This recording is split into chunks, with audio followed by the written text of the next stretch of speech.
بسم اللہ الرحمن الرحیم۔ فلائی نیوز کے تمام دیکھنے اور سننے والوں کو خوش آمدید۔ اگر آپ ہمارے چینل پر نئے ہیں تو سب سے پہلے چینل کو سبسکرائب کر دیں اور بیل آئیکن کو پریس کر دیں اور ہماری ویڈیو کو پورا دیکھیں تاکہ دنیا کی معلومات سے آپ باخبر رہ سکیں۔ آئے بڑھتے ہیں خبروں کی جانب۔ عوامی مسلم لیگ شیخ رشید کا کہنا ہے کہ سپریم کورٹ پر دباؤ ڈالنا اور اس کے فیصلوں کو نہ ماننا سیاسی موت کو دعوت دینے کے برابر ہے۔ قانون پارلیمنٹ کا کام ہے اور اس کی تشریح سپریم کورٹ کرتی ہے۔ تفصیلات کے مطابق شیخ رشید نے ٹویٹر پر اپنے ایک بیان میں کہا کہ آئین میں 90 دن کے اندر الیکشن لازمی ہے۔ من پسند کے جج اور من پسند کے فیصلوں کی گنجائش نہیں۔ نہ IMF اور نہ الیکشن اور نہ عدلیہ آئین کا احترام ہے۔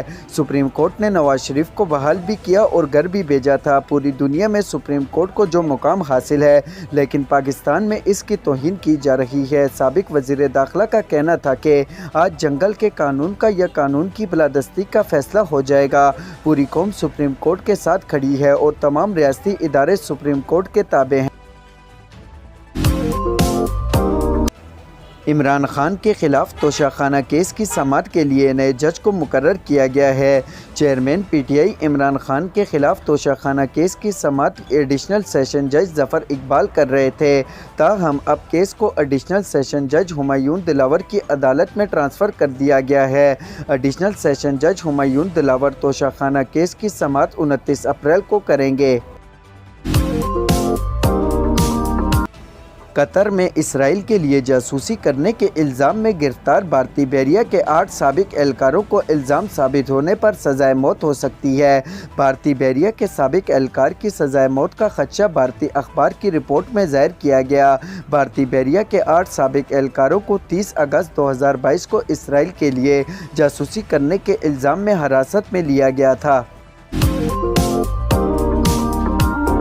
وفاقی وزیر داخلہ رانا ثناء اللہ نے تحریک انصاف سے مذاکرات نہ کرنے کی وجہ بتاتے ہوئے کہا کہ اسد قیصر نے 26 تاریخ کو حکومت سے مذاکرات کی حامی بھری تو عمران خان نے انہیں فارغ کر دیا۔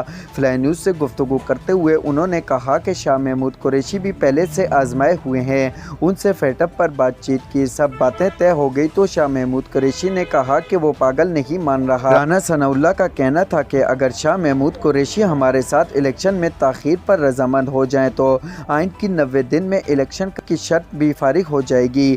واضح رہے کہ تحریک انصاف کے چیئرمین عمران خان نے حکومت کے ساتھ مذاکرات کے لیے 3 رکنی کمیٹی تشکیل دی ہے جس میں شاہ محمود قریشی، فواد چودھری اور سینیٹر علی ظفر شامل ہیں۔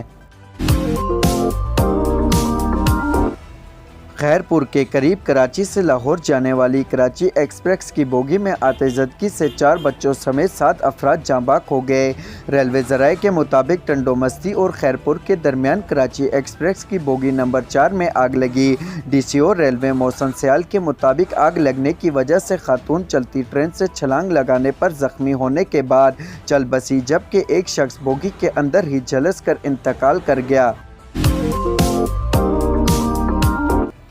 ملک میں قومی اور صوبائی اسمبلیوں کے ایک ساتھ انتخابات اور 4 اپریل کے فیصلے پر عمل درآمد کیس کی سماعت آج سپریم کورٹ میں ہوگی۔ 4 اپریل کو 3 رکنی بینچ نے حکومت کو 27 اپریل تک انتخابات کے لیے 21 ارب روپے کے فنڈ فراہم کرنے کی رپورٹ جمع کرانے کا حکم دیا تھا۔ چیف جسٹس عمر عطا بندیال کی سربراہی میں 3 رکنی بینچ کیس کی سماعت کرے گا۔ سوڈان میں فوج اور پیراملٹری کے درمیان جھڑپیں جاری ہیں جو 11 صوبوں تک پھیل گئی۔ غیر ملکی میڈیا کے مطابق سوڈان میں فوج اور پیراملٹری کے درمیان جھڑپوں میں ہلاکتوں کی تعداد 512 ہو گئی جبکہ 4000 سے زائد زخمی ہو گئے ہیں۔ اس کے علاوہ سوڈان سے 50 سے زائد ممالک کے 1700 شہریوں کو لے کر بحری جہاز سعودیہ عرب پہنچ گیا۔ جدہ پہنچنے والوں میں پاکستانی شہری بھی شامل ہیں۔ دوسری جانب سوڈان کے شہریوں نے پڑوسی ممالک کی جانب رخ کر لیا جہاں انہوں نے مصر، چاڈ اور جنوبی سوڈان میں پناہ لے لی ہے۔